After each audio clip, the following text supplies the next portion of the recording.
Welcome to Addis Ababa and to this high-level workshop on public-private partnership implementation in the energy sector in Africa, focusing on challenges, best practices, and new trends, which is jointly organized by the Korea Energy Economics Institute and the UNECA.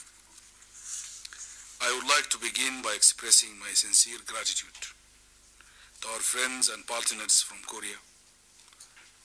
The strong support and partnership job happened and made it a possibility. I also thank all our partner organizations from within the continent and from abroad who have agreed to participate in this event. As African policymakers and development partners, you all have a very important role to play in the effective provision of public services and energy sector development, and as a consequence, in sustainable development in Africa. I thank you for your taking time from your busy schedule and responsibilities to come to this meeting and share with us your invaluable expertise in this area. Your presence here today is a true sign of your commitment. Distinguished participants, the fact that African countries face enormous challenges in their quest for sustainable development in general and in particular in the access to basic services such as education and health care is well known.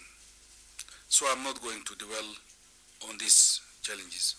Nevertheless, the promotion of investment cannot be overemphasized to achieve sustainable growth and development in the continent. The investment needs are huge in our continent, particularly in the area of infrastructure. As you all know, the overall annual infrastructure funding gap has been estimated at about probably 35 billion US dollars annually, of which 80% relates to Sub-Saharan Africa energy capacity, and I think this has developed at only about 3% annually over the last 3 decades, falling far behind the region GDP growth rate. Only about 20% of our population in the region has access to electricity, compared with other regions, 50% in Southeast Asia and 80% in Latin America. In rural areas, which accounts for about 2/3 of Sub-Saharan Africa population, only about 12% of the households have access to electricity. The economic cost of power outage can reach up to 4% of the GDP in some countries, as manufacturing enterprises face an average of 56 days per year without power. In addition, power costs are usually high in Sub-Saharan Africa because of heavy reliance on small-scale production. I'm sure I'm talking to the converts. You all know the magnitude of this challenge. In order to fill this gap and provide room for the private sector to flourish, strengthened commitment from African government and their partners are necessary. To meet Africa's critical investment needs, PPPs are critical. Furthermore, the private sector in partnership with the state can provide public services more efficiently. In recognition of this, African governments have begun transferring services, provision to the private sector. For example, during 1990 to 2008, a total of 359 infrastructure projects were implemented using private participation in Sub-Saharan Africa, with a total investment amount of around 70 billion US dollars. While more needs to be done in this area of sharing development experiences, today I would like to stress the importance of effective implementation of the PPPs. Ladies and gentlemen, indeed, significant and sustained development in developing countries cannot be realized without the private sector's participation. The private sector is the main engine of growth and development. We've been repeating this message time and again in all our meetings, and you are all aware of that. It allows entrepreneurs to set economic activity in motion by bringing resources together to produce goods and services. Through PPPs, the private sector can bring in additional funding for public projects, besides valuable technical and managerial expertise and experiences. Such partnership between public authorities and private sector can allow for a better and less costly provision of services compared to public sector provision of service alone. The public sector in developing countries has limited capacity, both in financing the required investment as well as in efficiently operating it.